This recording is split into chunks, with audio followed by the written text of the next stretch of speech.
खित्ते में तालीम का मकसद फ़र्द की शख्सियत साजी नहीं और ना बेहतर मुआशरे की तश्कील है, बल्कि अगर हम देखें तो हमने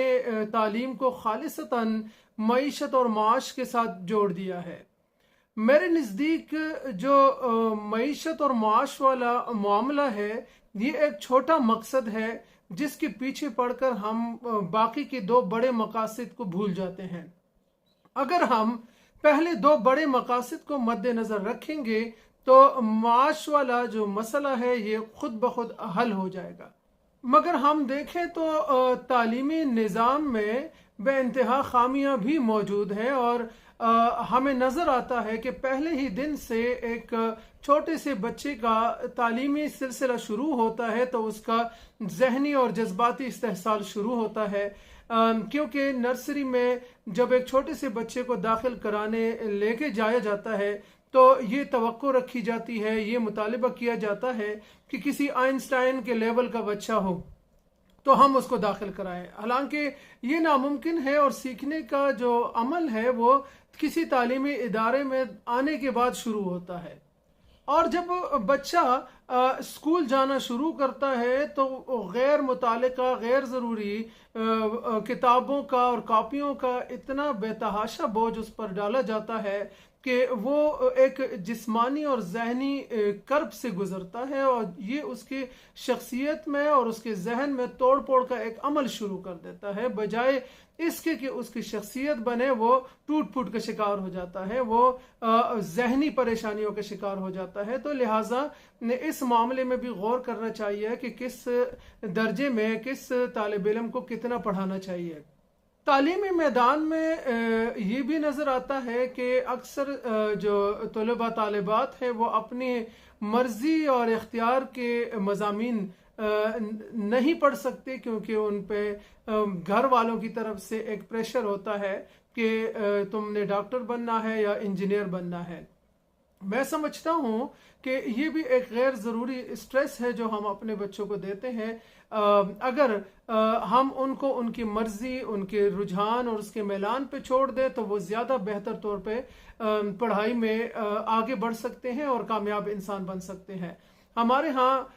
अमूमन साइंस और आर्ट्स के मज़ामीन पर बड़ी बहस होती है। मैं ज़ाती तौर पे साइंसी मज़ामीन का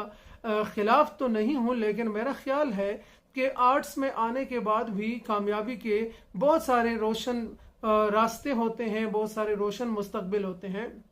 जिनकी तरफ हमारे अगर बच्चे जाएंगे तो वो बेहतर इंसान भी बन सकते हैं और कामयाब इंसान भी बन सकते हैं। अगर हम देखें तो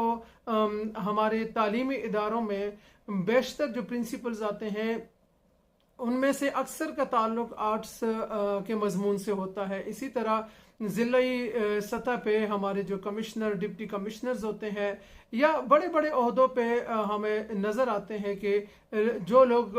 आते हैं तो उन्होंने कोई मेडिकल और इंजीनियरिंग नहीं पढ़ी होती, लेकिन उनकी कामयाबी जो है वो मिसाली होती है। हाल ही में जो ओलंपिक्स गेम में अरशद नदीम ने एक कौम का सर फख्र से बुलंद किया है, तो कौन कह सकता है कि उन्होंने कोई मेडिकल पढ़ा और या कोई इंजीनियरिंग पढ़ा।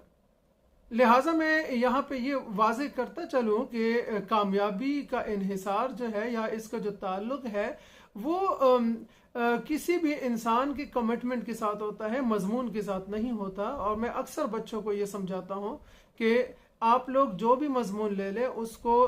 पूरी खुलूस के साथ पढ़ें और अपनी सलाहियतों पे यकीन रखें तो आप एक कामयाब इंसान बन सकते हैं। और अगर हम उनको ये मौक़े देंगे, इदारों के अंदर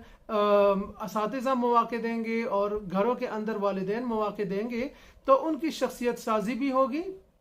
वो एक बेहतर मुआशरे की तश्कील में अपना किरदार भी अदा कर सकेंगे और उनके मुआश का मसला खुद ब खुद हल होता जाएगा। वालिदैन को चाहिए कि अपने बच्चों की छोटी छोटी कामयाबियों को खुशी खुशी मनाएं, ताकि वो बड़ी कामयाबियों के लिए ज़हनी तौर पे तैयार हो सके। हमारे यहाँ अमूमन कम नंबर लेने वाले बच्चों को डांट डपट पड़ जाती है और ज़्यादा नंबर लेने वालों की मिसालें दी जाती हैं। ये भी मैं समझता हूँ कि कोई मुनासिब रवैया नहीं है और ना ये कामयाबी की कोई दलील होती है। हर इंसान को अल्लाह ताला ने कुछ सलाहियतें अता की होती हैं और वो सलाहियतें जो खुदादाद होती हैं वो नंबरों की मोहताज नहीं होती, बल्कि उन सलाहियतों के लिए रास्ते हमवार करने की ज़रूरत होती है। इसलिए हमारे यहाँ जो लोग मुख्तसर रास्तों की तरफ जाके जल्दी मंजिल पे पहुंचना चाहते हैं, तो मेरा उनके लिए ये मशवरा है कि मुख्तसर रास्ते का इंतखाब ना करें, बल्कि दुरुस्त रास्ते का इंतखाब करें, ताकि आप एक कामयाब सफ़र के बाद एक पायदार मुस्तकबिल में कदम रख सके। मैं समझता हूँ कि तालीम के ज़रिए एक बेहतर शख्सियत, एक कामयाब इंसान और एक मिसाली कौम बनने के लिए जो हमारा अपनाया हुआ तरीक़ेकार है, जो तालीमी निज़ाम है, इस पर संजीदगी के साथ नज़रसानी की ज़रूरत है और इसमें हम में से हर एक को अपना एक भरपूर किरदार अदा करना पड़ेगा।